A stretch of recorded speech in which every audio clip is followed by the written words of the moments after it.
Hello everyone, आज date है 1 अप्रैल 2021 और द हिंदू एडिटोरियल डिस्कशन में आपका स्वागत है। आज हम दो आर्टिकल डिस्कस करेंगे। एक सेंट्रल गवर्नमेंट के द्वारा दिल्ली लेजिस्लेटिव असेंबली के लिए जो बिल पास किया गया है उसके बारे में, और दूसरा अफगानिस्तान जो हमारा नेबर कंट्रीज है वहाँ पर पीस प्रोसेस चल रहा है तो उसमें इंडिया का क्या स्टैंड होगा। तो चलो डिस्कशन स्टार्ट करते हैं। हमारा जो फर्स्ट आर्टिकल है वो अभी यूनियन गवर्नमेंट के द्वारा हमारी जो नेशनल कैपिटल दिल्ली है उसके लिए एक बिल पास किया गया है और उस बिल के तहत कुछ अमेंडमेंट्स किए गए हैं दिल्ली लेजिस्लेटिव असेंबली के लिए। तो उन्हीं को लेकर के रेगुलर प्रोटेस्ट चल रहा है। जो अपोजिशन पार्टीज़ हैं जो उसका विरोध कर रही हैं कि central government Delhi legislative assembly बना करके भी उस पर अपनी पावर को बनाए रखना चाहती है। लेकिन देखो, हमने उसके पक्ष में जो बिल पास किया गया उस बिल के जो लोग उसका विरोध कर रहे थे, विरोध में क्या क्या बातें थी वो हम पहले भी डिस्कस कर चुके हैं। बहुत सारे आर्टिकल उससे रिलेटेड द हिंदू के एडिटोरियल में आ चुके हैं। आज हम उसके पक्ष में डिस्कस करेंगे। मतलब ऐसा व्यक्ति जिन्होंने पक्ष में बोला है कि ये जो बिल पास किया गया है सेंट्रल गवर्नमेंट के द्वारा ये गलत नहीं है, इसमें कुछ अच्छी बातें हैं, ऐसा उसने बोला है। ये जो एक्ट है GNCDT एक्ट, इसमें एक बात बोली गई है, सबसे ज़्यादा विरोध इस एक्ट का इस बात पे हो रहा है कि अब दिल्ली लेजिस्लेटिव असेंबली कोई भी बिल पास करेगी और उस बिल में अगर गवर्नमेंट वर्ड होता है तो उसका मतलब होएगा लेफ्टिनेंट गवर्नर। इस बात का सबसे ज़्यादा विरोध किया जा रहा है। लेकिन इसके पक्ष में राइटर ने ये बात बोली है कि 2015 की बात है जब दिल्ली लेजिस्लेटिव असेंबली ने Delhi Netaji Subhash university of technology bill को पास किया गया और इसको उन्होंने भेजा था प्रेसिडेंट की एक्सेंट के लिए।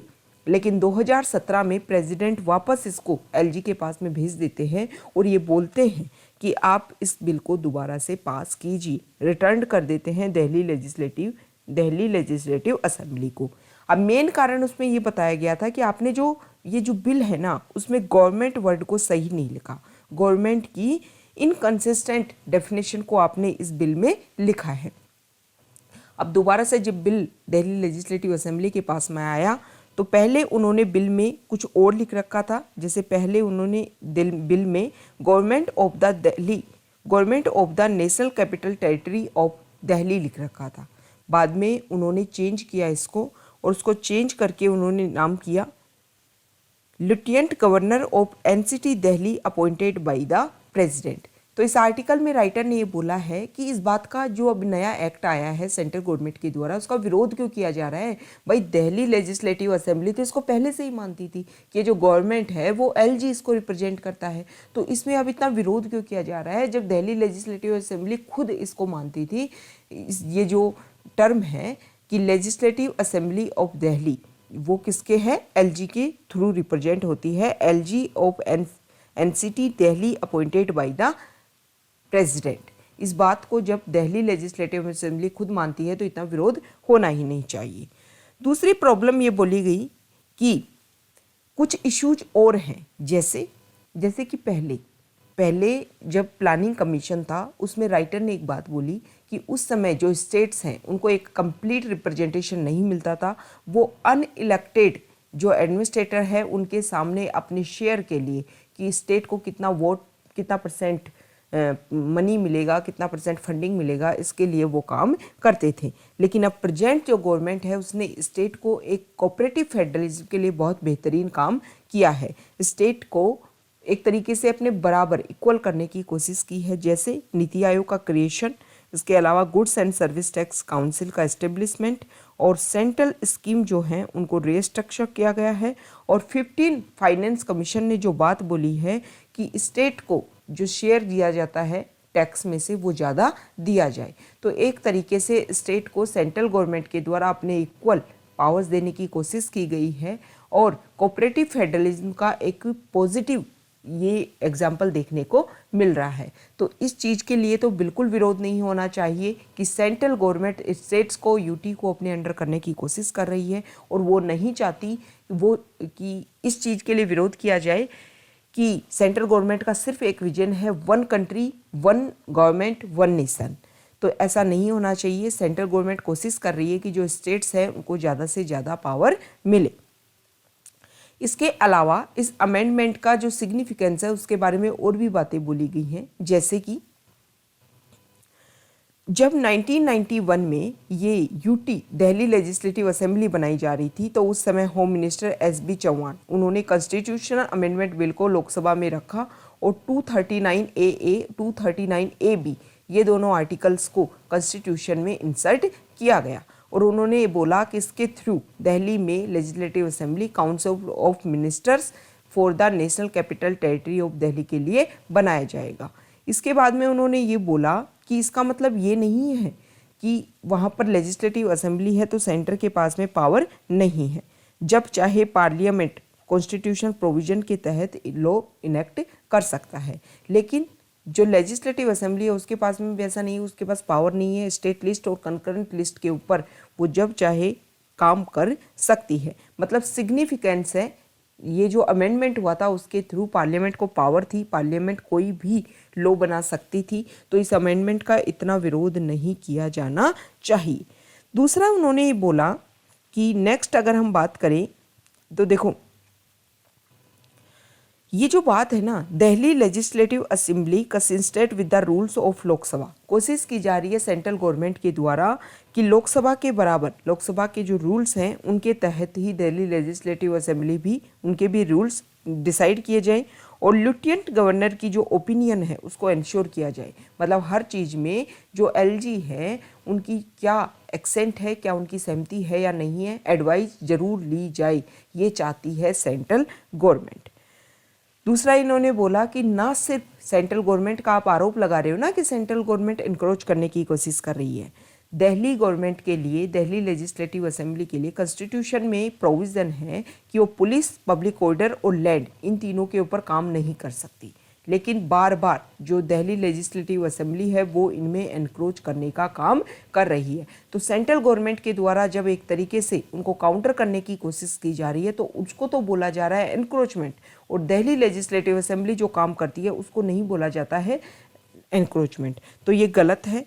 लास्ट में इस आर्टिकल में ये बोला गया है कि अपोजिशन के द्वारा जो बात बोली गई है कि बिल्कुल जो यूटी की जो गवर्नमेंट है हमारी नेशनल कैपिटल दिल्ली की जो लेजिस्लेटिव असेंबली है उसको काउंटर करने की कोशिश की जा रही है, ये गलत है। बिना किसी अंडरस्टैंडिंग के, लैक ऑफ अंडरस्टैंडिंग के आधार पर जो अनडेमोक्रेटिक एक्ट करार दिया जा रहा है ये इस एक्ट को वो गलत है।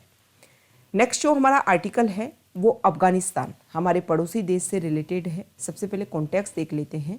अभी हार्ट ऑफ एशिया की 9th समिट हुई तजिकिस्तान में और उसमें जो हमारे एक्सटर्नल अफेयर्स मिनिस्टर हैं एस जयशंकर, उन्होंने एक बात बोली कि अफगानिस्तान में जो पीस प्रोसेस है उसमें इंडिया भी चाहता है कि अफगानिस्तान में जो अफगानिस्तान और तालिबान के बीच में जो शिफ्टिंग हो रही है, जो टॉक्स चल रही है, उसमें इंडिया का भी सपोर्ट होना चाहिए। अगर ज़रूरत होगी तो इंडिया भी इसमें सपोर्ट करेगा। देखो सबसे पहले तो इम्पोर्टेंट बात यह है कि पहली बार ऐसा हुआ है जब इंडिया ने तालिबान वर्ड का यूज़ किया है। मतलब तालिबान को इससे पहले इंडिया कभी नहीं चाहता कि तालिबान एग्जिस्ट करे, वो उसको ख़त्म करना चाहता है, लेकिन पहली बार जिस तरीके से पूरा वर्ल्ड कोशिश कर रहा है अफगानिस्तान गवर्नमेंट और तालिबान के बीच में सुलह करवाने की, तब इंडिया ने भी पहली बार तालिबान वर्ड का यूज़ किया है और इन दोनों के बीच में कोऑपरेशन के लिए जो सिग्नल चाहिए, जो कोऑपरेशन चाहिए, जो कंट्रीब्यूशन चाहिए, उसमें इंडिया भी हेल्प करेगा। अलग अलग कारण हैं। अगर हम देखें कि तो इंडिया ने क्यों किया, आज से पहले कभी उन्होंने तालिबान का नाम नहीं लिया, लेकिन पहली बार इंडिया ने तालिबान को और जो अफगानिस्तान गवर्नमेंट है उसमें कोऑपरेशन की बात की है। मेजर रीजन कई चीज़ इसमें बात हैं। अगर पहली हम बात करें तो देखो इंडिया ने अफगानिस्तान में काफ़ी सपोर्ट किया है। जैसे ही कोविड-19 आया, कोविड-19 के बाद में जो हमारी गवर्नमेंट है उसने पहली बार वहाँ पर जो अफगानिस्तान में फरवरी में पहली बार वैक्सीन का जो फर्स्ट डोज है वो इंडिया के द्वारा भेजा गया। उसके अलावा बहुत सारे डेवलपमेंट, जैसे वहाँ की पार्लियामेंट, वहाँ बहुत सारे डैम, अभी सहतूत डैम काबुल के पास में जो हमारी इंडियन गवर्नमेंट है उसके द्वारा बनाए गए हैं।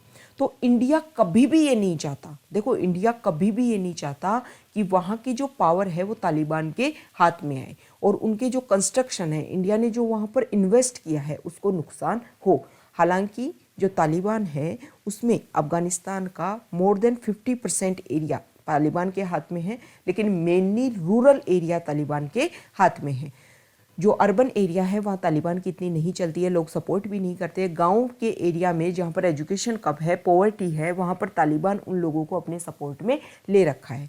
तो इंडिया ये चाहता है कि दोनों के बीच में कोऑपरेशन हो, बीच का मीडिएशन का रास्ता निकले, और इंडिया ने जो अब तक वहाँ पर इन्वेस्ट किया है उसको किसी भी तरीके का कोई नुकसान ना हो। एक तो ये कारण है इंडिया का तालिबान को, मतलब तालिबान का वर्ड यूज़ लेने का और दोनों में कोऑपरेशन करवाने का। दूसरा कारण ये है कि देखो जिस तरीके से परिस्थितियां बदल रही हैं, पहले जब 2001 के समय में तालिबान के द्वारा अटैक करवाया गया यूएस पे, तो यूएस ने अपनी सेना यहाँ पर भेजी, अपने नाटो एलीज जो है उनकी सेना यहाँ पर भेजी ताकि यहाँ पर चेंजेज करवाए जा सके, तालिबान को ख़त्म किया जा सके। लेकिन जो अब अलग अलग स्टेट है जैसे यूएस, चाइना, इन सब का अलग अलग स्टैंड है। सब ने तालिबान को एक बीच में मीडिएटर के रोल में कर दिया है कि अफगानिस्तान गवर्नमेंट और तालिबान इन दोनों के बीच में मीडिएशन का रास्ता निकले और दोनों सह मिल करके रास्ता निकाले, कॉन्स्टिट्यूशन बनाए और वहाँ पर पावर को शेयर करें और अपनी गवर्नमेंट को चलाएं। इसी को ध्यान में रखते हुए इंडिया ने भी अब जो तालिबान है उससे बातचीत के दौर को निकाला है, क्योंकि इंडिया को ऐसा लगता है कि अगर सारे देशों ने तालिबान के साथ बातचीत की और इंडिया ने नहीं की, तो जैसे ही यूएस अपनी सेना को पीछे हटाएगा तो हो सकता है कि इंडिया में इसका पोस्ट इफेक्ट देखने को मिले। अब अगर हम यूएस की बात करें तो यूएस में नए राष्ट्रपति बाइडेन जैसे ही बनते हैं उस समय पहले ही मीटिंग हो चुकी थी, वो टॉक हो चुकी थी, उसमें डिसाइड हो चुका था कि 1 मई को यूएस को अपनी सेना को यहाँ से हटाना है। बाइडेन ने 2 बात बोली हैं, तालिबान और अफगानिस्तान गवर्नमेंट दोनों मिल करके बातचीत करें और बीच का रास्ता में निकालें, दोनों गवर्नमेंट को पावर को शेयर करें, फिर कॉन्स्टिट्यूशन बनाएं और फिर अपनी गवर्नमेंट बना सकते हैं इलेक्टेड इलेक्शन के थ्रू। दूसरी बात उन्होंने बोली यूएस ने कि यूएन लेड मल्टीलेटरल कॉन्फ्रेंस हो और उसमें India, China, Iran, Pakistan, Russia और यूएस के एनवॉय हो, और वो कोशिश करें कि न सिर्फ अफगानिस्तान और उसका जो रीजनल एरियाज़ है उसमें पीस एस्टेब्लिश हो। चाइना के स्टैंड की अगर हम बात करें तो चाइना तालिबान से तक बहुत पहले ही पहुंच बना चुका है। रशिया ने भी अफगानिस्तान गवर्नमेंट और तालिबान के बीच में जो बातचीत है उन दोनों को होस्ट कर चुका है। इसके अलावा 2 अदर यूरोपियन कंट्रीज हैं, वो भी इंटरेस्ट दिखा रही हैं धीरे धीरे इस चीज़ में कि बातचीत का दौर चले, दोनों के बीच में कोऑपरेशन का रास्ता निकले। तो इसी को लेकर के इंडिया भी ये चाहता है, देखो इंडिया भी ये चाहता है कि तालिबान और अफगानिस्तान गवर्नमेंट के बीच में बातचीत का दौर हो, दोनों तरफ से बातचीत हो। लेकिन इंडिया कभी भी तालिबान को सपोर्ट नहीं करना चाहता।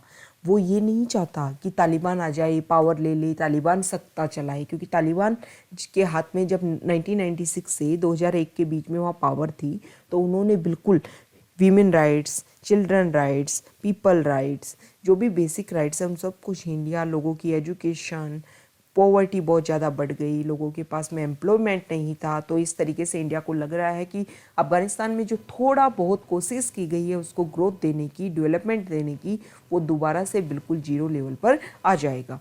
इंडिया कभी भी तालिबान को सपोर्ट नहीं करेगा। सिर्फ इंडिया ने तालिबान का नाम इसलिए लिया है क्योंकि सारे जो मेजर डेमोक्रेटिक कंट्रीज हैं वो कोशिश कर रहे हैं कि दोनों के बीच में मीडिएशन का रास्ता निकले। लेकिन इस मीडिएशन के रास्ते में भी जो इंडिया है वो हमेशा सपोर्ट करेगा अफगानिस्तान गवर्नमेंट को, उसको मजबूत करने की कोशिश करेगा, उसको और ज़्यादा इकोनॉमिक सपोर्ट देगा ताकि अफगानिस्तान गवर्नमेंट स्ट्रेंथन हो, उनके हैंड्स को स्ट्रेंथन करेगा ताकि दोनों मिल करके, देखो अभी जो है अफगानिस्तान गवर्नमेंट वो वीक है। अफगानिस्तान गवर्नमेंट के पास में ना पैसा है, ना पावर है, ना वेपन्स हैं कि वो तालिबान का सामना कर सके।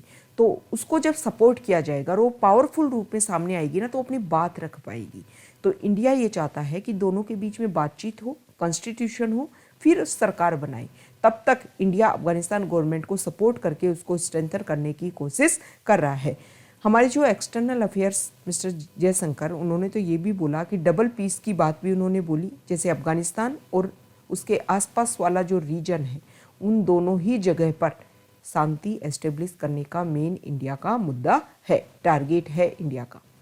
तो ये हमारा डिस्कशन था। Okay, thank you.